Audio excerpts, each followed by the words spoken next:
Hi. Let's talk about the plate tectonic lab a little bit because I understand some people are having a little bit of a struggle, and I want to make sure that you get the support you need. So we're just logging in here. We're going to open up the plate tectonics lab. Um, And this first portion of the lab is pretty straightforward. I'm going to walk you through it with clay and transparencies. But just looking over it from here, the whole purpose of this, and you can see that these are, you're overlapping the transparencies and you're trying to slide them apart. All of this material should be in your kit. If it's not in your kit, reach out to me as soon as possible. Um, so let's walk through this. I'm going to actually just go ahead and show you the divergent plate boundary modeling and then expect you can do the divergent and convergent on your own. So I'm going to stop share. And so what you need is some clay. You don't need a big portion. And you need to cut your transparency in half. Since I'm reusing these, I'm just going to I borrowed some other transparencies, but you have nearly identical transparencies in your lab. And you're going to want to overlap them about 1 inch to 1.5 inches of overlap. And pro tip, it's just easier to try and flatten out, make it as thin as you humanly can, flatten out your clay by hand, and make it just as thin as you humanly can. So since this is the layer that's going to show like the mountains and the valleys, what layer is it? It's one of the physical layers of the Earth. Doing the Dora the Explorer thing. That's right. This is the lithosphere. Whereas the portions that's moving underneath it that doesn't show the evidence of the deformation is the asthenosphere. I don't know. I like Dora the Explorer. Anyway, let's go ahead and stick our clay down and you can take a look and see what that looks like. So it looks like this. Okay.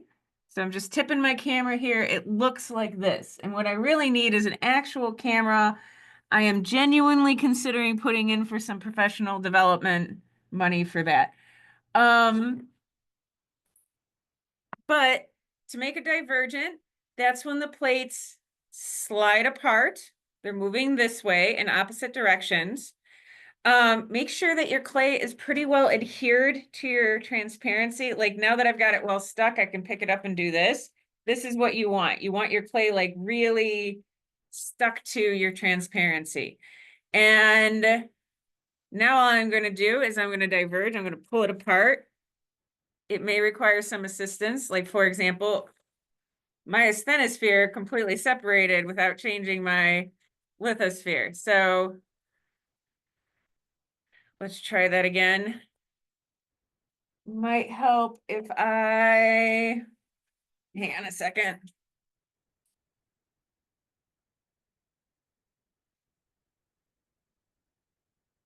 Flatten it out a little more. This is a fabulous scented candle. You could also use a glass jar or rolling pin if you have it. Really squish it on there. If you have that problem where it keeps on getting unstuck, really squish it on there. Really, really squish it. And you may even need to hold the clay on either side onto the transparency. So you see like I have a hand on here, I'd have a hand on the other side while I pull, just to keep your lithosphere stuck to your asthenosphere, because the two don't want to stick. So you pull and you pull and you pull and you pull. And what do I see? I actually pulled it all the way apart, but let's take a look. Aha, now I have a divergent plate boundary. I have thinning here, the clay got thinner.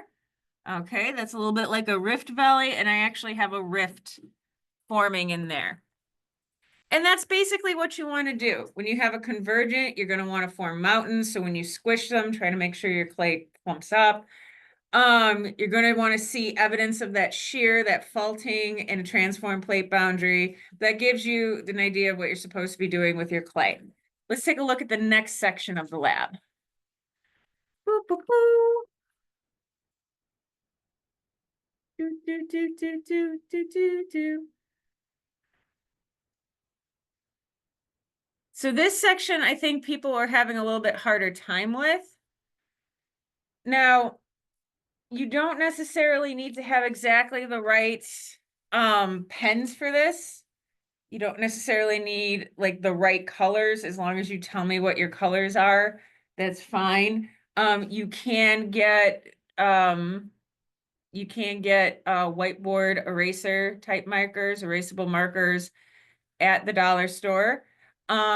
If you're on campus at all, like a whole bunch of the rooms have them. So you can talk to me, you can talk to actually any professor that works here. We know where the whiteboards are and where the whiteboard markers are. Don't take them out of the room, don't steal them, but you can borrow them, and that might be useful. This one also, I'm going to be honest, is probably easier on a tablet than it is on a it's easier on a tablet than it is on a traditional like desktop screen. So what you're going to want to do is you're going to want to open up here. I'm going to share the screen, show you what I did. You're going to want to open up your map one. Open up, just click the link. It opened. So this is my earthquake map. And then I'm going to open up map 2, where the young crust is faulting. And for each of these, let me open this in a new tab.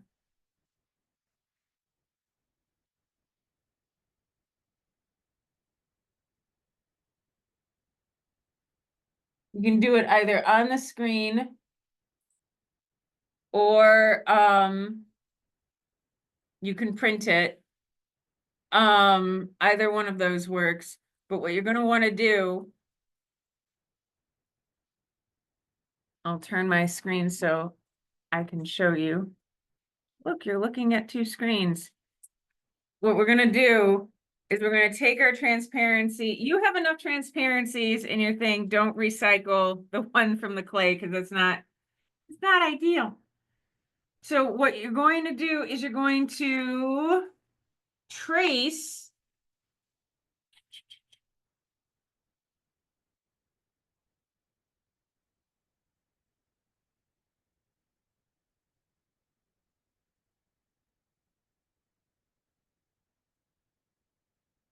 over map 1.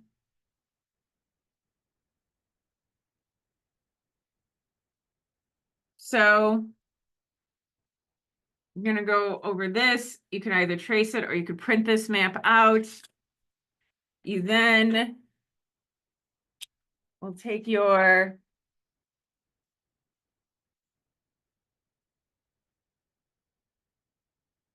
this map and it's sideways. I'm just going to go ahead and do it this way so you can see it better. I'm going to turn it around. I'm going to rotate our view. All right. So you're going to want to trace where the new earthquakes are falling. So once you get one thing, new crust is forming. Once you get it there, that means you're going to trace it something like this is not green. I grab green. If you have green, it's ideal. If you don't, that's okay. And you're going to, this is not an art class, just kind of trace it on your transparency where new crust is forming. That's a divergence. So you can see that I have a green line. That's a terrible green line. I'm going to go back to a different color. You're gonna trace it. Shoop, shoop, shoop, shoop, shoop, shoop, shoop. Shoop, shoop, shoop, shoop, shoop, shoop, shoop, shoop, shoop, shoop, shoop, shoop, shoop, shoop, shoop, shoop, shoop, shoop, shoop, shoop. And so you're going to have a pattern that's basically going to, what you're really tracing is the divergent plate boundaries on Earth. So basically see where these sections where it's darkest red, that's what you're basically going to be tracing along. Okay.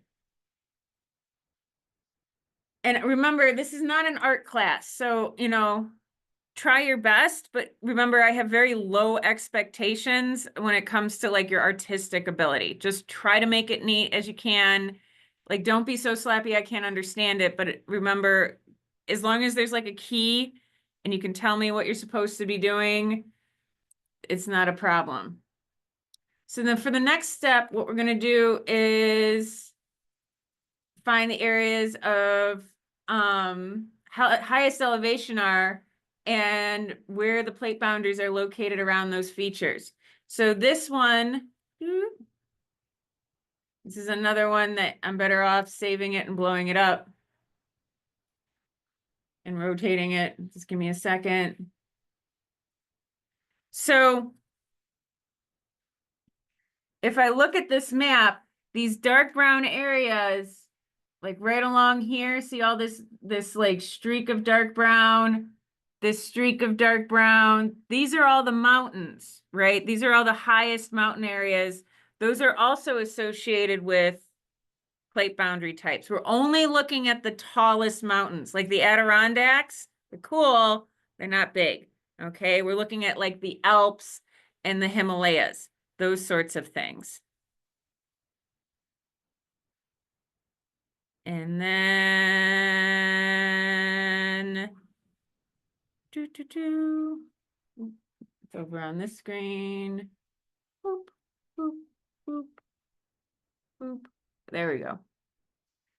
So infer those boundaries. That's a little hard. Don't be afraid to Google it a little bit. You're now looking at what are the convergent plate boundaries, and that's what's really going to help you. Based on the location of the green lines, which is the youngest crust, and the blue line's highest elevation, use a red dry erase marker to draw where you think the major plate boundaries are located in your transparency on map 1. You're not going to get all the plate boundaries.